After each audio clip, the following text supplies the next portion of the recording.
A bank transfer agent uses the trust he built up over his entire career as an opportunity to smuggle $500,000 in gold out of the country and live the good life. But will he and his accomplices be able to do it before his superiors promote him out of the opportunity? This is the premise of Charles Crichton's 1951 farce starring Alec Guinness, Stanley Holloway, Alfie Bass, and John Gregson. And that's the film we'll be digging into this week on Movie Bones.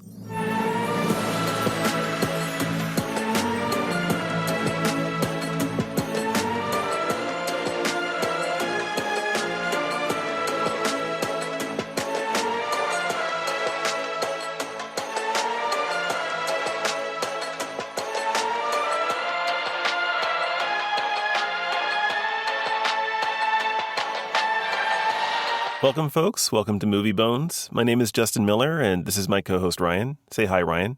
Hello, hello, hello. And this week's movie is called The Lavender Hill Mob, starring Alec Guinness as Holland, Stanley Holloway as Pendlebury, Alfie Bass as Shorty, and Sid James as Lackery. The basic setup of the film is about a bank transfer agent named Holland who rides in the back of a gold bullion truck to warn the drivers of suspicious vehicles. And he's done this for his whole career. He's a trusted guy, and his employers think lots of good of him, but they just think he's not ambitious enough. But secretly, he also wants to, get the big score. He's been riding around in this truck for years and always dreamed of stealing the gold that it was his job to protect. But it isn't until he runs into a man named Pendlebury, whose job it is to make formed metal souvenirs like an Eiffel Tower, that he realizes the time has come to make his move. And that's the setup, Ryan. So this falls into a genre of film, it's kind of like I would call the crime farce. And I'm familiar with a few others that I like a lot in this genre. There's things like The Lady Killers, not the new one, but the old one. In more modern times, there's A Fish Called Wanda and Bowfinger. I would classify Bowfinger, the Eddie Murphy and Steve Martin film, as this kind of genre. But what did you think? I enjoyed the movie. I want to make that very clear. I enjoyed the movie and everything. There are some things, I think this is probably one of the first movies I've watched. There are some things that I kind of wish were just a little bit different about the film. And it actually has nothing at all to do with the story. Because of how this movie is set up and everything, how they proceed to do the things that they're doing. My big thing with this movie is I think it would have benefited from color. Because, when you're looking at specific things or when they're holding specific items in their hand, I don't know, there's something about the fact that the film is black and white, and it's black and white because this is a time period when color is not on the table yet. But there's certain things about the movie that kind of living in a world in which we have color all the time now. It's hard to not be able to look at exactly what they're looking at in the film. And that kind of drew me off just a little bit. Not a much. The film was very funny. It was very well acted. But that's one of my big takeaways from the movie was I really wish I could have seen this in color. And I think I know what you're talking about.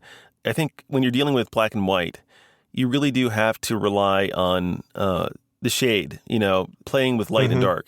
It's a one shade movie for all the black and white era. But like you said, it's a very funny film. I love Alec Guinness. I have to say, Alec Guinness, if you were born after a certain year like Ryan and I were, most of us are familiar with Alec Guinness as Obi-Wan Kenobi, right? Yep. That's pretty much it. Because he after the Star Wars films, he didn't live all that much longer, but his career stretches back so much further. And comedy was actually one of his bigger things. One of the other films I hope we watch at some point is The Lady Killers, in which he plays a very mischievously evil kind of figure that gets undone during the course of the story, but in a very funny way. And he pulls it off, and you almost don't even recognize him the way he's performing in it. He's a very versatile actor. Yes. I didn't realize that was him. Really? And the only reason why, I didn't put it together that was Alec Guinness. And the reason why is because I have ADHD. And sometimes when a movie begins, I don't always look at the opening credits because that's, in that time period, opening credits. Actually, didn't George Lucas actually bring about the closing credits? He brought about, I don't know if it was the closing credits. I know he bucked the Hollywood trend for the opening because he wanted a cold open without any names, and that got him into a bit of trouble. But so a lot of these, for those of you that maybe are watching this and have not watched, a lot of older films or listening to this, older films did have opening credits. And unless there was like something to read, sometimes I won't skip past them, but I'll be like kind of zoned out until the movie really begins. And I just did not, for some reason, look at the names. And like halfway through the movie, not halfway through the movie, it was early on in the movie, I was like, man, this guy is familiar. I just can't put my hand on it. And so I finally went and looked it up, obviously. Well, I didn't look it up. I scrolled down and I was like, I saw who was starring in the movie. And I'm sitting there thinking like, Alec Guinness. And I'm like, oh my gosh, that's Obi-Wan Kenobi. Yeah. yeah, I know. And then once you see it and hear the voice and see his, the facial expressions, you'd see, oh yeah, of course it's him, right? Yeah.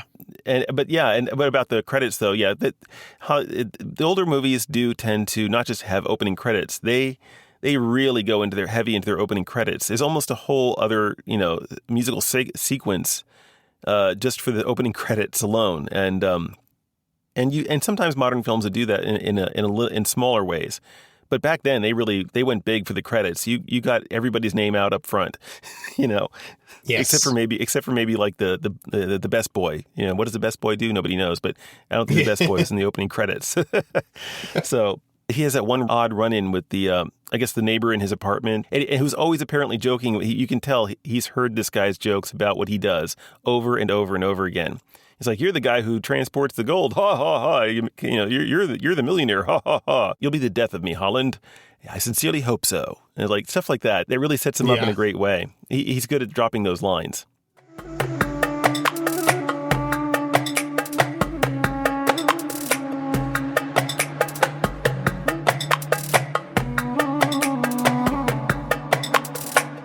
Yeah, another thing I like about his character too, and I'm trying to think how many movies do this in the modern era, or just stories in general. I know this is going to sound odd, but one of the shows or stories that I remember that does what, like, kind of something similar to this. Did you ever watch the Powerpuff Girls? Oh yeah, I've seen them. Yeah, very familiar. So there's an episode, and it's way different. I don't even know if it's inspired by this at all. I would probably doubt it, but maybe, who knows? Alec Guinness's character, Henry, he's your everyman type of guy. He's got a pretty mundane life and whatnot. Yes. And something just snaps in him one day. It's either the boredom of life, it's the monotony of his life, which is kind of a similar thing. But something snaps in him one day and he decides, I'm going to do something essentially evil. It is evil. There's a great episode. It's like one of the early episodes of Powerpuff Girls, where it's the same thing. A guy, he's like going through his life. It's like the same routine every single day. And then I remember this episode. Yeah. Yeah, he becomes evil. He tries to attack the Powerpuff Girls. And like by the end of the episode, like, even his family is like, oh, we're evil too now. But it's yes. brought on by this. It's just all brought on by this monotony. Yeah. And everything. And you're like, if nothing like this happened, if their life wasn't just so uniform like it was, that they probably would have not done anything like this. Relatively good people who just decide one day to do something.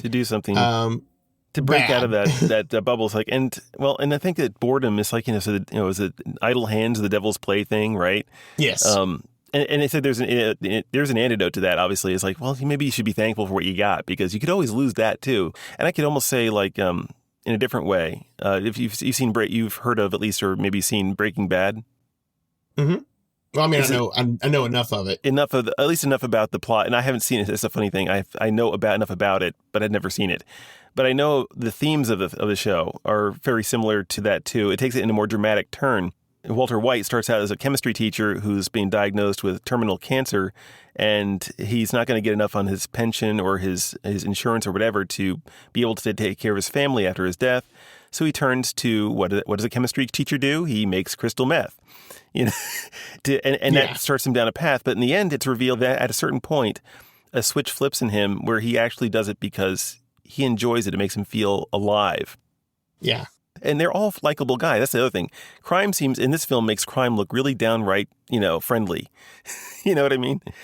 Yeah. And I'm pretty sure I'm correct about this. Not that they're trying to make crime look friendly, but I think the reason behind that behind like how these criminals appear in this movie is because it wasn't long ago in that time period where, you know, there was more risque movies. Like, for instance, you know, like we did a couple weeks ago, Maltese Falcon and everything. There's actually, I think in that one I said that someone had done a Maltese Falcon movie before that, and that was even more risque. So, like, you're getting into that time period in which, you know, the more PG-13 type movies and everything, you've got the family-friendly crime. No one really gets hurt. Did you notice the guns in the movie? I did not. I didn't pay any particular attention to them. What was it about them? I would go back if you go back and look at the guns. The guns look so fake, it's not even funny. Like, the barrels are just super, the barrel, it's not the barrels being super long, but they're super hollow and everything. And I'm fairly certain they're not, you know, I don't even think they're supposed to be like silencers or anything like that, but they just look super fake. Yeah. And everything. And you almost think that maybe they were just faking using the guns, but I don't think it's mentioned that they're faking guns, like, in the story itself. No. But, you know, so you got these nice guy type of criminals. Of course, it's a comedy movie, so, you know, you don't take things super seriously anyways. But, you know, there's a lot of family-friendly aspects of this movie. Yes. And I think I want to say it's probably done, not just in the name of comedy, but you're in a time period where, you know, we don't want to put super bad things on the screen. Yeah. And I agree that there's more reticence to avoid that kind of thing. And nowadays, comedies and dramas both, you can find anything.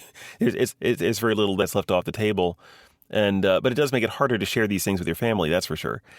Yeah, it's good that these exist. First of all, as a model that, you know, is if you want to be able to see something that's not going to scar your kids, you know, and still give them kind of in a farcical way, there's a bit of a lesson in there. It's safe at this point. We can say that it's okay to start talking a little bit about the ending. He doesn't get away with it, even though the opening makes you think he did. He's talking to he's in Rio de Janeiro, right? You know, he's talking to this guy about how he pulled it off, and on second watch you realize that he's not really showing you his left hand. Yeah, the whole time. Because if he could, he's like, this is the guy he's talking to is an arresting agent come across overseas to go get him. But yeah. But it doesn't pay. He's kind of had 1 year in luxury, but was it worth it for him? He seems pretty happy going off, but he's going to probably spend the rest of his life in jail.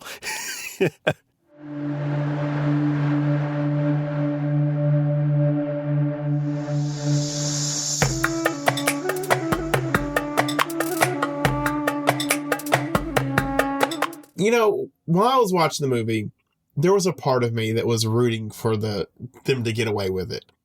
I was like, you know, that kind of, you know, we don't actually see that a whole lot where the guy or the person gets away with it, especially in like a comedy movie. Most of the time in comedy movies, at least in my opinion anyways, you know, usually it's a comedy of errors, meaning that like the people that are doing something like crime, you know, something just continuously goes wrong for them the whole entire film. And there's actually few things at the beginning of this whole entire ordeal where it goes wrong for them. And if it does go wrong for them, he very quickly adapts the situation. You know, they were able to readapt to the fact that he got promoted in his work. Yep. He was able to adapt to the robbery itself. Which, hey, that's like the biggest action sequence. Well, not the biggest action sequence, but that's like one of the bigger action sequences in the movie. That's also very funny.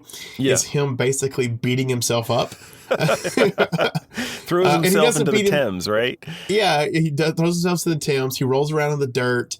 He rips his shirt and everything. And you're sitting there thinking, like, if they just find you tied up, that's probably all you need. That's all you need. And he's like, no. We've got to, you know, you've got to make it look real. He's very particular. His character is very particular. He pays attention to detail, which is very, you know, that kind of makes it even funnier in a way. Yeah. But, you know, you get to that very last scene of the movie. But, you know, the cops almost like, all right, well, you ready to go? And he's like, yeah. And they get up and you know, sure enough, they're walking. Yeah, they're walking hand in handcuffed. He doesn't get away with it. It leaves you hanging on the question of whether or not he regrets, although you kind of suspect he might very well not. Yeah, he had the excitement in his life that he'd been searching for. Yeah. And everything. And I don't know. Again, it's a comedy film, and I'm not. We're not here to dive into the world of crime back in the 50s and whatnot. But oftentimes, money crimes like that, oftentimes they're not treated as harshly as people that commit violent crimes. Right. And, he didn't commit a violent crime. No. In that sense, it's a property crime essentially. Yes. A lot of money, though. Oh, yeah. Still I mean, property you could, crime. apparently the way they were making it out is that this is an amount of money that could potentially destabilize the British pound. And like, okay, that does make it a little bit more than just going and robbing your local grocer, Yeah. And I think it's probably fair to say, too, this is 1951, so you're still right off the cusp of World War II. Mm-hmm. In fact, extensive location filming was made in both London and Paris. And the scenes show a London still marked by bomb sites from the Second World War. I had seen that. And I think I know exactly which scenes they're talking about that had it in it. I think there was a scene where he's roughing himself up. He kind of finds this, what looks like an abandoned or torn down building, but I think that's probably wasn't the case. I think it was probably bombed.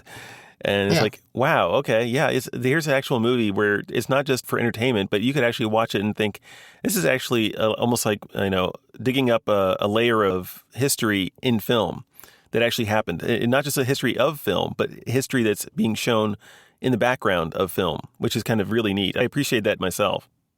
Yeah.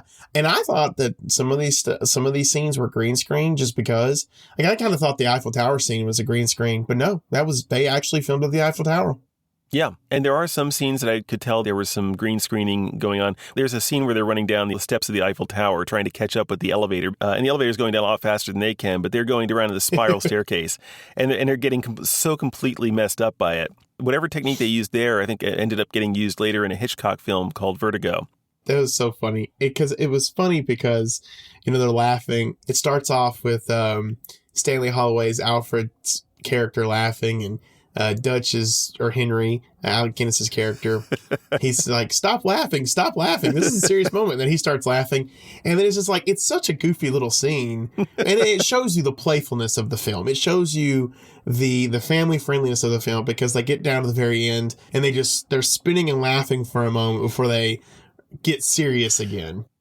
Overall, it's a really fun movie. I think that I certainly recommend it. It's not like an all-time favorite, but certainly if you're looking for something to watch with your family that you can all enjoy, this is a good one to go to, I think, especially if you're in the market for like a caper type film.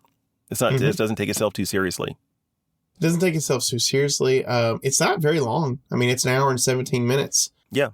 So it's like, if you just want to kill some time, you can watch that movie. And there's nothing that a kid couldn't sit there and watch. Right. In fact, there's a kid that's a hero of the movie in a sense, because she's the one that's willing to, give in to them when they're trying to get some stuff back and whatnot. It was the one who refused to give it back that was causing the... Yeah. That one is like, well, what do you... Oh, I want to give it... It's like, they're identical. See, what do you... Right? Like, no, I want that one. It's one of those films that I'm a little bit surprised, to be honest with you, hasn't been remade, just because, like, you could probably remake it, give it even more of like a kid friendliness to it, and probably sell it and probably market it to children, or market it to kids and family, and it's probably it's probably a fun time, and I'm a little bit surprised it just hasn't been remade at this point. I think that, I mean, I'm of two minds on the remake thing. It's like, I could easily see them doing something like this. Well, like Lavender Hill Mob, if they're going to do a remake, pick something that's not expected and give it to someone who can update it and then make it fresh without just kind of pandering to the audience. I think one of my least favorite remakes, I think was Steve Martin's Pink Panther, which, although I love Steve Martin's Pink Panther is nothing compared to the original. Yeah, I think this is an easily recommended film. Yeah, of course. Not like super classic, but pull it out on the shelf every now and then. It has one of the best actors probably of all time in Alec Guinness. Yes. So, I look forward to seeing more of his films on the show. I look forward to seeing more of his films together. I think we will be. Yeah. Okay, folks, so that's this week's film. Next week, we're going to be covering the 1927 film, Metropolis. Yes. And silent 1927 film. Metropolis. The film that keeps getting longer, Ryan, because they keep finding more footage. Lost footage. We'll see what version we can find. Hopefully it's the longest one they got yet. Anything else you want to say, Ryan? I hope you all have a wonderful time until we meet again. All right. See you next time, bro. See ya.